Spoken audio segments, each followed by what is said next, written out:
vous présentez un résultat de la recherche. Le jour où ça sera un produit, à qui ça appartient? Et quels sont vos financiers actuellement au niveau de ressources? Est-ce que c'est le CNRS? Est-ce que c'est en France? Est-ce que c'est aux États-Unis? Est-ce que c'est la NSA? Est-ce que c'est la DST? Ou bien quelqu'un d'autre?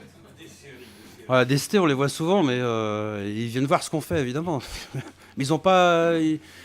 Des fois, ils n'ont pas les sous pour acheter des bricoles. Il faudrait pour ça que je vous réponde sur l'histoire de cette association qui est Web Atlas, mais je vais être très rapide là-dessus. On a monté une association en loi 1901 pour faire de l'innovation technologique en France, parce que les modèles qu'on nous propose dans les grandes écoles et les universités ne sont pas des modèles qui marchent. Pour le dire clairement, on a les chercheurs parmi les plus brillants au monde et les modèles d'innovation parmi les plus anciens.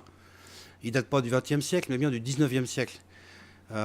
C'est des modèles liés à l'industrie, notamment à la mécanique, à la propriété intellectuelle, etc. Résultat, on a loupé la période du web, déjà, pour commencer il y a 10 ans. Aujourd'hui, on loupe toutes les technos collaboratives.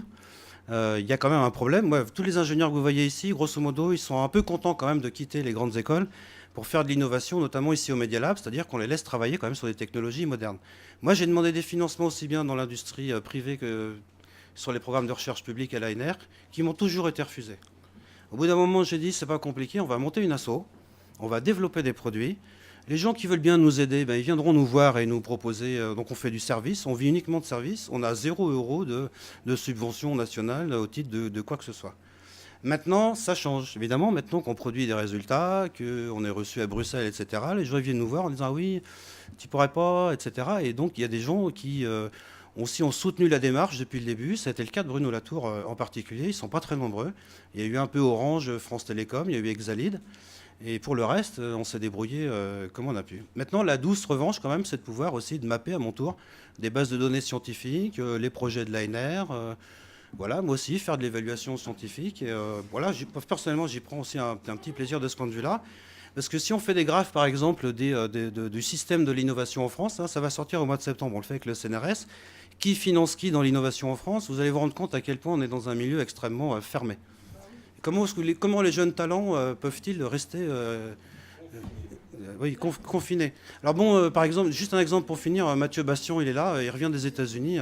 Voilà, ça y est, on lui propose un PhD avec Ben Steinerman à l'Université du Maryland pour travailler dans la meilleure équipe au monde en Infovis. Je fais comment pour les retenir, moi Hein? Il faut faire les cimetières. Non, mais déjà, il y a le Media Lab, c'est pas mal, mais il en faudrait 3-4 de plus en France. Hein. On a démarré l'association il y a 2 ans et demi, 3 ans.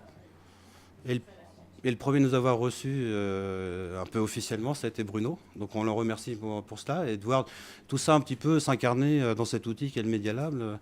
Encore une fois, pour nous, ce n'est pas forcément un outil, c'est surtout un lieu de rencontre avec vous, en fait. Hein. C'est là où il va se passer les choses les plus intéressantes, je trouve. C'est aussi un outil. Merci beaucoup. Merci Bruno. Franck, merci à toute l'équipe de Web Atlas.